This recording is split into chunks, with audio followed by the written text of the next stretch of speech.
Ah, Naintriga lang ako dito sa topic niya and gusto ko siyang i-share at saka ipapanood sa inyo.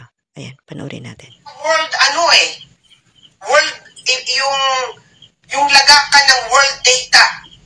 Lahat na nandoon pangalan mo, yung fingerprint mo, yung iris mo, lahat na yung address ng bahay mo, lahat nandoon na.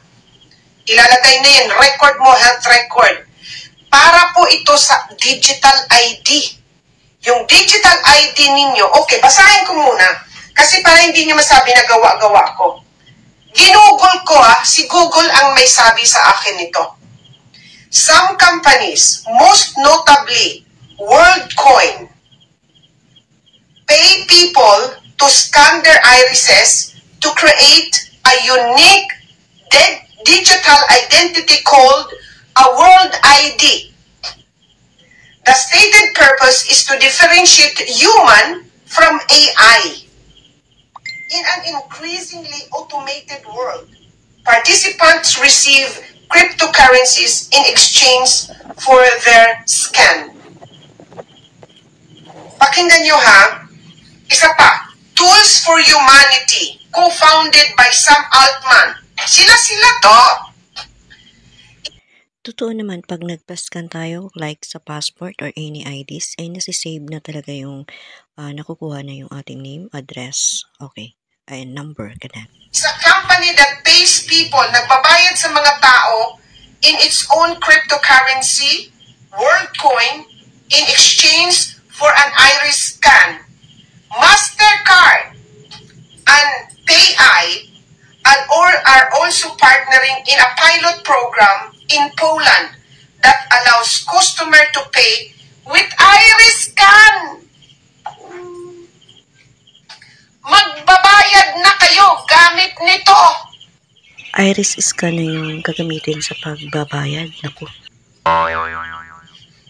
Kaya yung mga nagpapayad ba na makuha ito, hindi nyo alam kung saan napupunta yung mga biometric data. Yung biometric data natin, ibibenta yon sa mga third party. Sa mga businesses na gusto nilang targetin tayo. Targetin yung isang region, targetin ang isang bayan, targetin ang isang specific na lugar. May video na ako nito na in-explain ng World App kung saan napupunta ang ating data. Pero sa palagay nyo, ano kaya yung sa usaping data?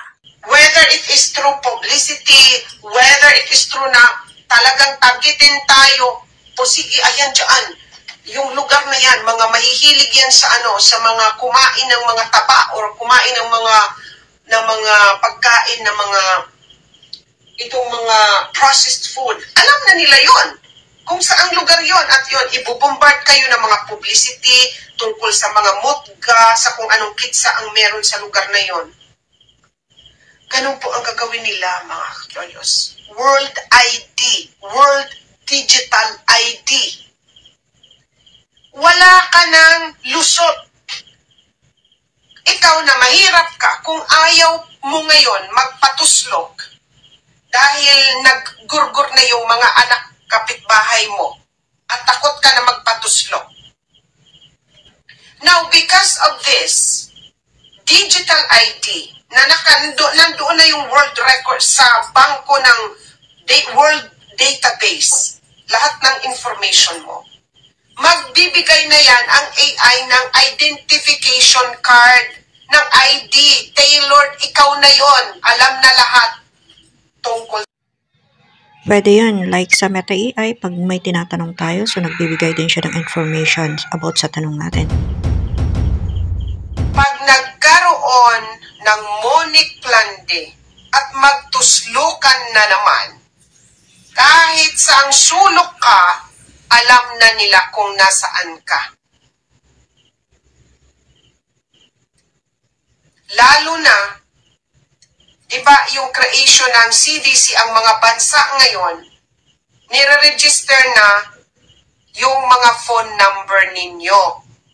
Kasama na yan yung mga companies, lahat na yan, lahat ng information regarding nyo, alam niya kahit kung nasaan kayo, kung tumatay kayo, nasa labas kayo, Kasi yung mga phones ninyo nakaregister na rin.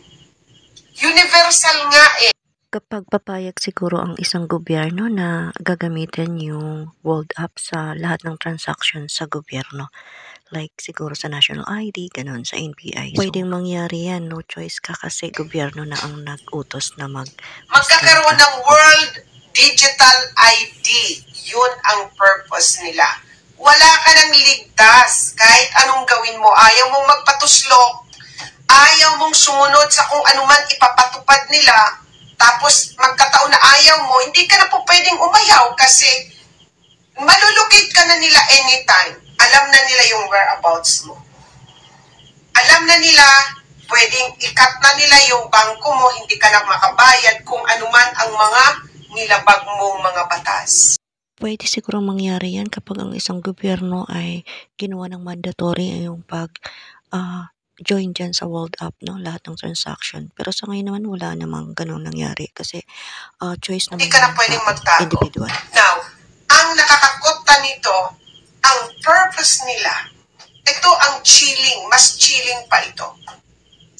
Kasi gusto talaga nila na ang doon ay botro na. Sinabi nga ni Elon Musk na mai-extinct ang mga OTA. Botro na. Sila ang nagsasabi, hindi ako.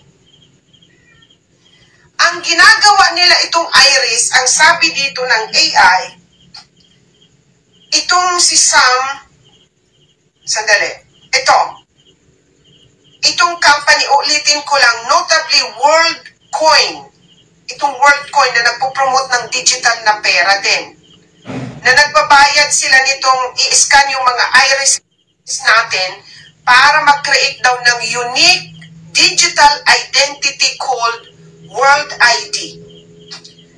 Ang purpose nitong WorldCoin, para ma-differentiate tayo sa mga botro. Ayan. So, dito ko napaisip. Kasi syempre, Diyos ko,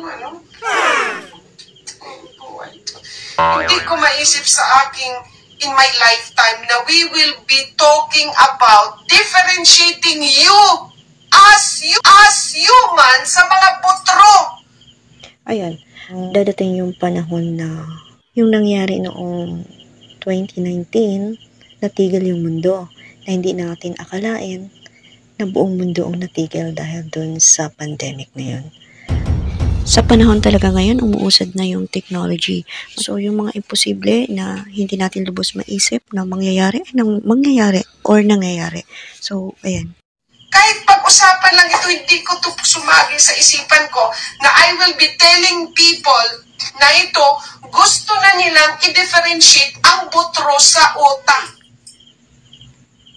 Tanungin niyo sarili niyo, did it ever entered your mind na magkakaroon tayo ng discussion na i-identify o ma-separate tayo sa botro?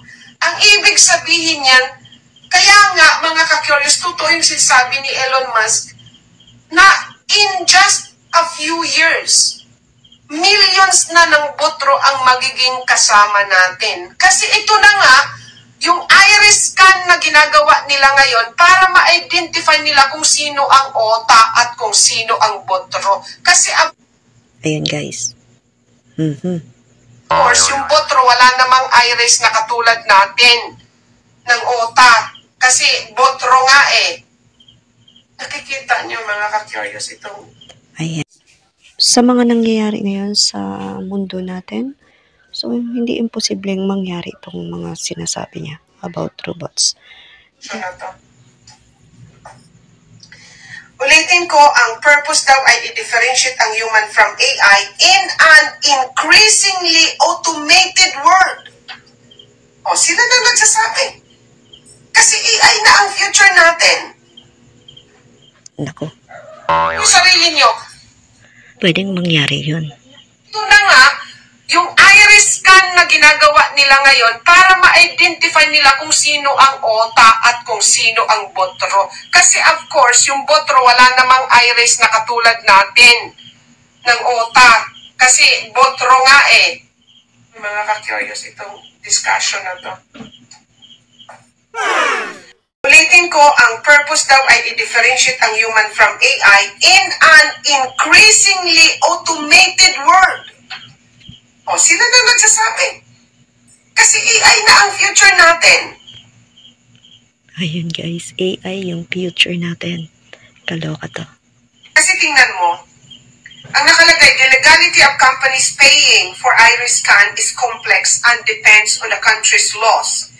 Many jurisdictions, including the EU, kami dito sa European Union, have strict regulations like the GDPR that classify biometric data as a special category, requiring explicit and freely given consent. Authorities in some countries like Brazil have banned companies from paying iris scans, arguing that monetary compensation can undermine a person's ability to give truly free consent. I agree. Yun na nga yung kasasabi ko lang na kahit ayaw nila, napipilitan kasi gutom sila. So it should be banned in countries. Dito sa Europe, mahirapan sila kasi strict ang aming rules dito, katulad sa yung may special category, hindi basta-basta kasi magre-require ka talaga ng ano na para ibigay mo yung consent mo freely pagdating sa mga biometrics na ito. Kaya kung makikita ninyo nandyan sa Pilipinas kasi walang strict rules na magproprotekta sa inyo, sa inyong choices na ibigay ang inyong mga biometrics. So doon sila sa mga bansa na madali nila makurap. Okay? Ang opinion ko naman tungkol dito sa kanyang topic, okay, ay yung concern ko lang ay yung sa iris, no? Yung paggamit ng iris or yung mata para pagbabayad. Parang ang pangit naman nun gamit yung iris natin. So, ayan. Hindi ko naman to sinishare ang video na to para manakot or para i-uninstall nyo ang inyong world app sa phone. Okay, kailangan lang din natin maging open sa mga opinion ng iba. Ako ay verified din at nagpa-scan sa Orbs. Even kahit yung passport ko. Okay, nagpa-scan ako. So, hindi naman ako natatakot kasi alam ko naman yung ginagawa ko. Ayan. At saka hindi ko rin siya i-uninstall sa phone ko yung world app kasi gusto ko yung apps. Ayun po.